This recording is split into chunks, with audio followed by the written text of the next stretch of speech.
आज ओडिशा रे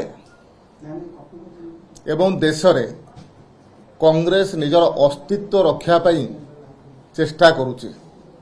कारण आम देखीचु ओडिशा रे प्रतिदिन कांग्रेस रो भोट हार निम्नगामी हो चली। लोकों द्वारा कांग्रेस प्रत्याख्यात हो सारूची बारंबार। तेणु निजको बंचेबा पाई मीडिया रे रहिबा पाई कांग्रेस ए प्रकार बकवास करुची। कांग्रेस भूली जाइए बोधुए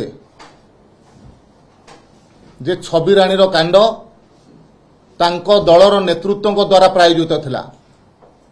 अंजना कांड तांको दलर नेतृत्व द्वारा प्रायोजित थिला। जो राष्ट्रीय नेतृत्व तांकर आसिक प्रेस मीट करुचंती से भी भूली जाइचंती नैना साहाणीर कांड तांकरी नेतृत्व रे द्वारा परिचालित होइथिला।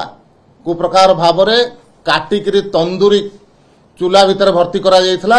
से कथा को ना ओडिशावासी भूलिचंती ना देशवासी भूलिचंती। गोपालपुर घटना अत्यंत दुखदायक। से घटनार हबार तुरंत परे क्राइम ब्रांच को तदंत भार दिया गला।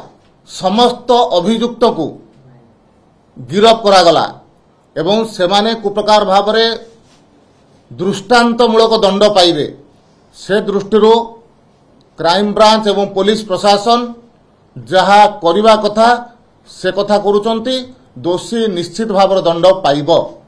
एवं गोटे कथा आज तांकर प्रेस रु लागिला 25 वर्ष परे से आज स्वीकार कले जे अंजना मिश्र घटना रे सेमाने संपृक्त थिले। से कारण तांकर सरकार जाइछि। तेणु प्रथमे गोदरिल निज गोड़ू को ना से हवा दरकार।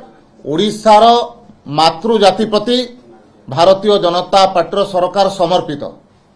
माँ भौणी मानकर सुरक्षा, माँ भौणी मानकर उन्नति, माँ भौणी मानकर शिक्षार विकास ए कथा भारतीय जनता पार्टी सरकार रो प्राथमिकता अछि। से दृष्टि सरकार केंद्र सरकार एवं राज्य सरकार मिलित भाव कार्य लगी।